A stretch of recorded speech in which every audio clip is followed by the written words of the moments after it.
Welcome to ET Now Startup Central, India's first and only daily show dedicated to startups and entrepreneurship.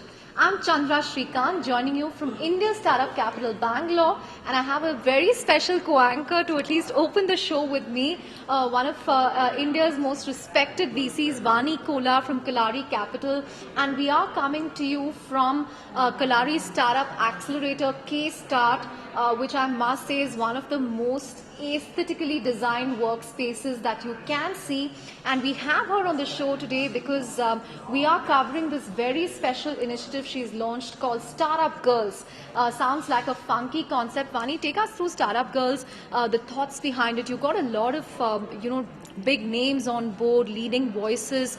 What was the thought behind Startup Girls? What would you like to achieve through this initiative? First, we all know the data, how much women are underrepresented, and why it is paramount that we change that for India. That is what got us thinking, and we are in a place of a position where we can bring awareness, we can bring voices together. So we wanted to bring a community of women in startups, talk about what can we do to help them build their leadership goals, and what can we do in understanding what it takes to support these women leaders. Right. And that's what brought this notion together. I must say though, Chandra, I couldn't be more pleased with the kind of participation, proactive support, and reach out to say, hey, what can I do? This matters to me. Right. So we're really thrilled here today to have 200 plus people come together to talk about a very important topic. How do we help our startup girls succeed and achieve maximum potential? Right. Thank you so much for that. And in fact, that's something that we will be covering over the next 20 minutes. We kick it off then with this power-packed panel. You had Varsha Rao, the global COO of Airbnb, one of the hottest startups from the Valley, and Kirtika Reddy of Facebook in this panel, where they really spoke about the challenges and what factors really made them succeed in the global arena. Let's listen in. When I joined Facebook, I was the first employee for Facebook in India. We had 8 million people connecting on Facebook then. Today, thanks to the fantastic work of our user growth team, we have over 140 million people. We had just Facebook, the app then, the big blue app. Today, we also have WhatsApp, Instagram, Messenger, Oculus. Kept acquiring things through the years. Yeah, so it's been quite a journey over the years. As I reflect on what's important in representing a big successful brand, three things come to mind.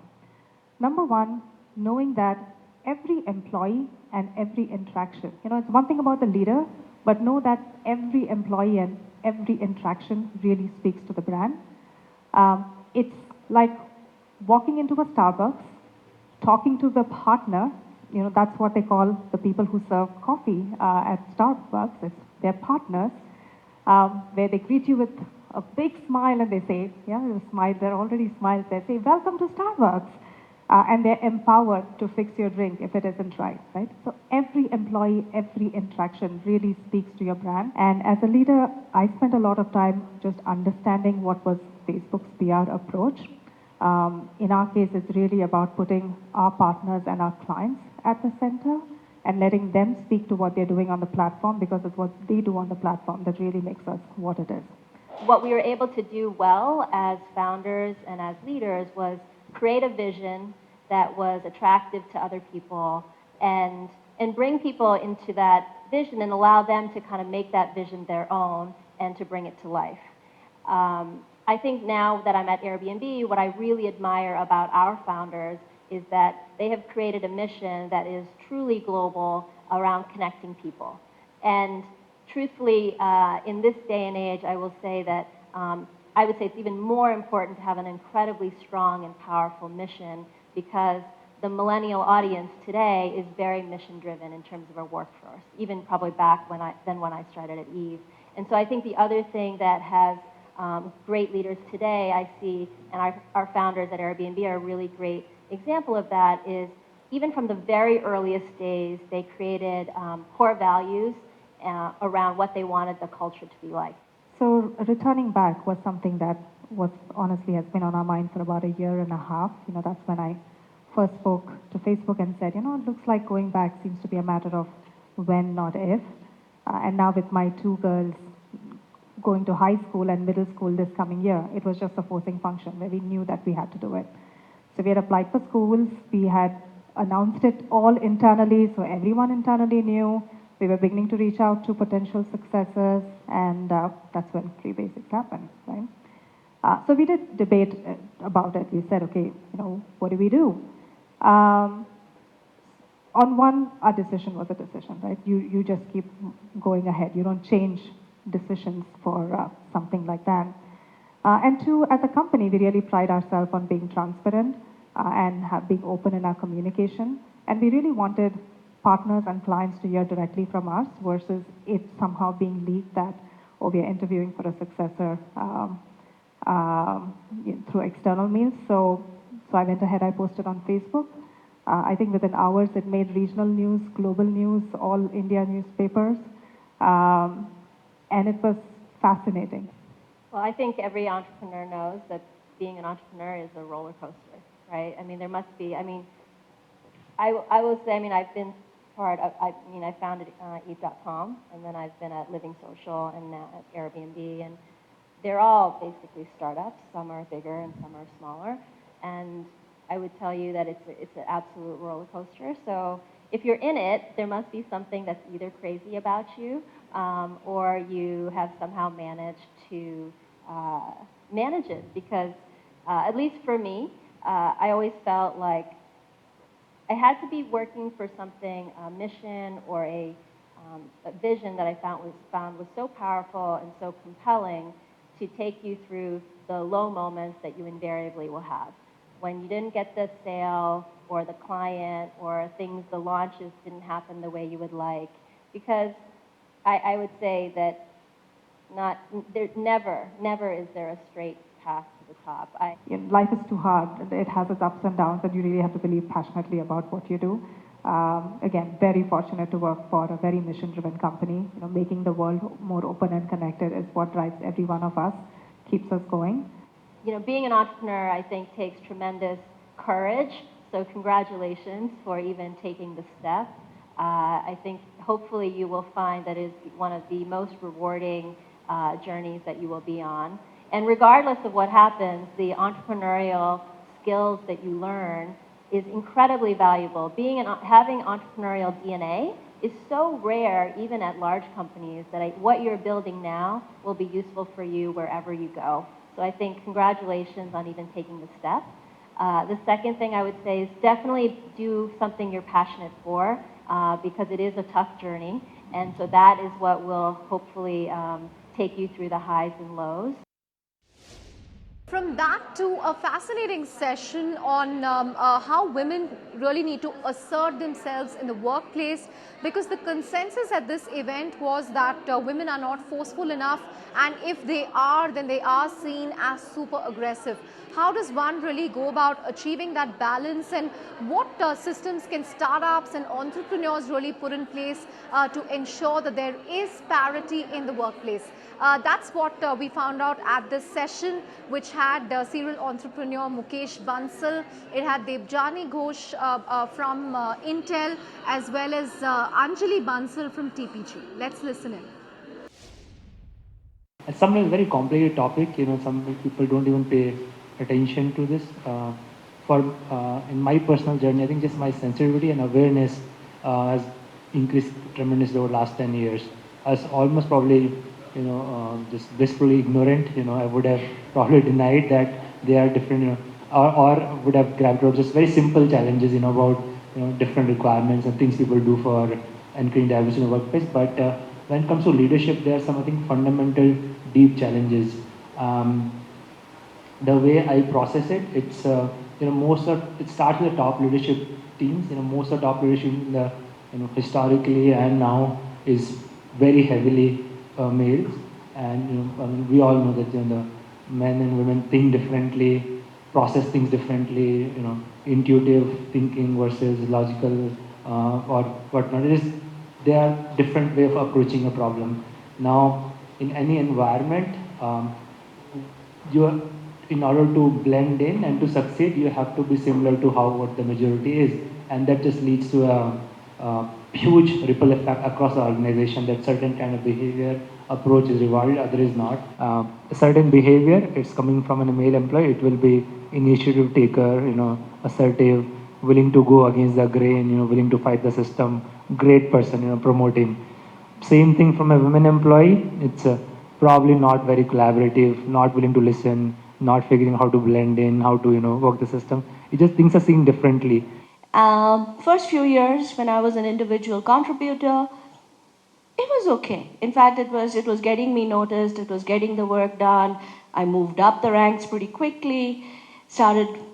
Got my first management role, and then all of a sudden, I became a bad person. She doesn't work well with people. She intimidates people, scares people, and I was like, what is going on? Because I haven't changed anything. This is who I have been at that point for maybe, I started working around 20s. So I was like, this is who I was for 20 years of my life. What changed? And this was not coming from the men in my group alone. In fact, the men in my group were not complaining that much. It was the women in my group who were complaining a lot more. You are doomed if you do, and you're doomed even more if you don't do. So what's the balance? Right? And this is where I really, really value the power of mentorship. Because this is the time when mentors come to your rescue. And I had lots of chat with my mentors, and it was, I remember, a male mentor who sat me down and said, the problem is not you. The problem is the people you're working with and the expectations they have of your gender. And you are absolutely not mapping to any of those expectations. But this is where I challenge you to go back to your manager, to go back to HR, and start bringing this up. Don't take it lying down. Start asking these questions. Where's the problem? I think if I were to just take a step back and say leaders actually have to be assertive. So it's not the what you do, it's the how you do it. So what is assertive? It means you have a point of view, you are confident, you state your point of view, and you kind of stick to your guns and you make stuff happen. That is assertive leadership. Now, the question is, how do you do it? And that's where style modulation comes in my view, and also modulating your style to your environment, to your organization culture. Many of you are entrepreneurs, so you're actually going to set the organization culture in your own companies. But if you are actually the receiver of a culture, so to speak, then either you modulate your style and become effective in that culture, or you opt out. And that's the reality. And modulation of style doesn't mean that you're not true to yourself, certainly. I mean, first of all, you have to have integrity to yourself, and only then can you really be the best for your team, for your company, and so on and so forth. So it's the difference between what you do and what you get as an outcome and how you get it done. And sometimes you actually have to get it done through collaboration, through working through people, without breaking a lot of glass. Sometimes what happens within the organization, the dialogue happens certain level, talking about performance or results, or I would say very superfluous advice. And it's not even the person's fault, because no one is, talking about the real conversation. So I think somewhere probably you need to break the ice and start those conversations as well, that, as simple as that, I'm not able to speak of my mind in a meeting. And a lot before a performance appraisal happens. And you may not always find sympathetic ears, but you'll be surprised at how many people are also, even from managers' point of view, leaders' point of view, everybody wants like very strong workforce, very strong, diversity in the organization. They want people to do well, really well-intentioned people, but they also don't know where to start the conversation. So it ends up happening very transactional. So if you feel something's holding you back, and you just reach out to folks in your organization, you may have to talk to 2, 3, 4 people, but sooner or later you'll find somebody who can really have the right conversation with you, like kind of conversation we're having here, right? And that can be the icebreaker. Then every time you can follow up on that and build upon that. And I mean, Anjali is absolutely right. Leadership eventually is about assertiveness, but assertiveness needs to be very individualistic.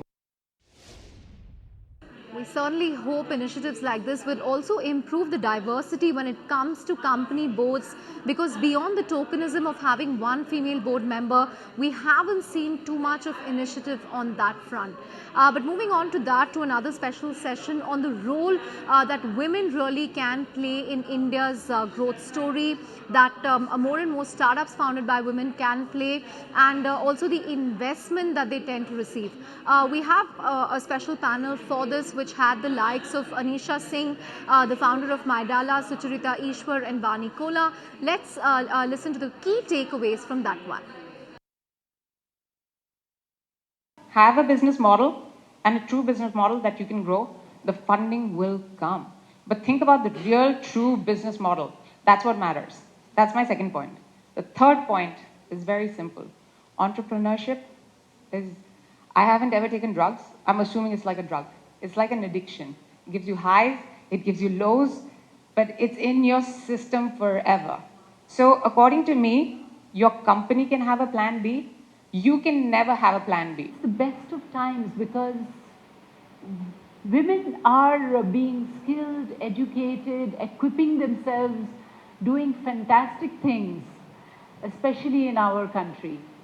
And I see a lot of them like you. I mean, it's amazing to see all of you here in this room, and I know there are so many others who are thinking of stepping out, setting up your own enterprises.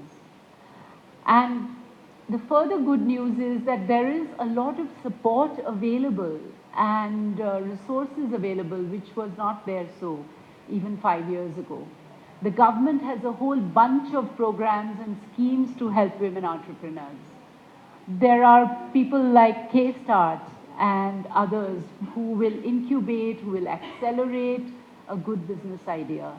There is a platform like the Catalyst for Women Entrepreneurs, which I have, to put everything in one place where you can come and find out what's available, get prepared for funding, find out which government schemes you should apply for. There is no better time. There is the gender gap between that, we're about 118 years short of covering where the males are. All right, there is no better time. I think we're now going through leaps and bounds. Just there is so much noise being made. People keep telling me, why is there such noise being made around women entrepreneurship? I think it's an important thing that's happening here. There's actually a real revolution happening here. This noise is important. This noise is important for our future generation. So there's no such thing as a bad time. I think this is the best time. You want to be an entrepreneur, you're thinking about it, do it now. Do it today, because somebody will take that spot. So I think just jump. Don't even think twice. What's the worst that can happen? I mean, we're in India. Go back to your parents' place. US, seriously. US, that doesn't even happen. Do this. Give it a go. From lessons in assertive leadership to some tips on effective board management. And this one is coming from a panel that has a lot of women entrepreneurs. Richa Kar, who founded Zivame, Swati Bhargava from Cash Karo. We also had a VC in Bharti Jacob from Seed Fund, and Shashank, who is the co-founder of Practo. Let's listen in to what they have to say on effective board management. For me, it's never really been as much about managing the board. It's been more of a relationship that you have with people who you think can help in your business. Sometimes I think the board has been helpful in actually taking stock of where we are, redefining priorities, having a sounding board with whom you can discuss ideas. And most of the times, after a good discussion, the to-do that we get is do what you think is right, and that's a decision that you can live by, because ultimately it's, I think our board members have respected the fact that founders have a vision and they need that space to do it. But at the same time, it's valuable to have a little bit of guidance as well, because that's what we do not have. And I think in my experience, being honest with the board has been helpful. It's easier to just have that conversation rather than figuring out your energy on to hide things forever. Required for them to be there when you need them. Doesn't matter if it's 2, but doesn't matter if it's in the midnight, doesn't matter if it's early in the morning. Do things, as if they are a co-founder in the company, and that's how the board members need to be, and that's how reactive they need to be. Doesn't matter what bigger name they are, doesn't matter, how big a fund they manage. It's at that point in time what's good for the company that they should be actively involved in. That's one quick snippet of how we run a couple of board meetings at Practo. Apart from which, I think a couple of quick suggestions on being an effective board is trying to see if the board can be a good sounding. I think one thing I've learned in running effective board meetings is, give a quick half-an-hour update, but don't make the entire board meeting about the update. Pick up 2-3 topics that you think you can take out of the meeting and question the board members. Many a times we feel we need to impress the board members. And so we have our decks prepared for 30, 40 slides, and we're like, I wanted to see all of these slides, right? And because of which we run through 3 hours very fast, we're not able to take their full inputs on how they can help us. It's about actually aligning towards the greater success of the company and the business.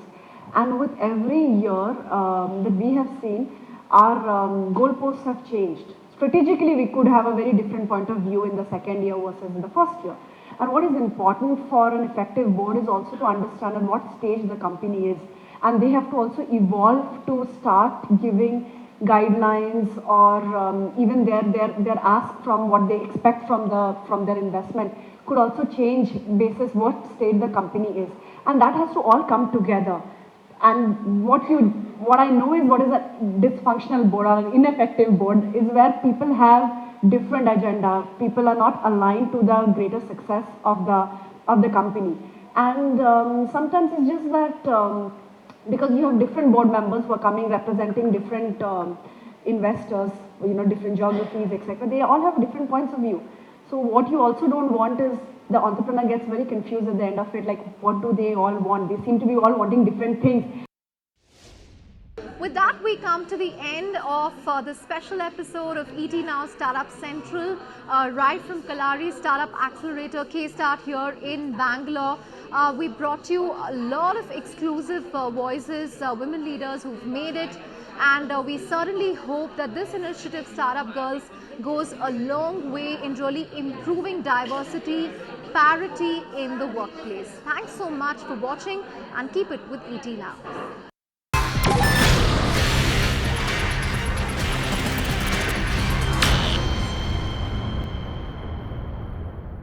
Find us on Facebook at facebook.com/etnow and don't forget to click the like button. You can also follow us on Twitter at etnowlive. To stay updated with all our programming, hit the subscribe button on our YouTube channel by logging on to youtube.com/user/etnow.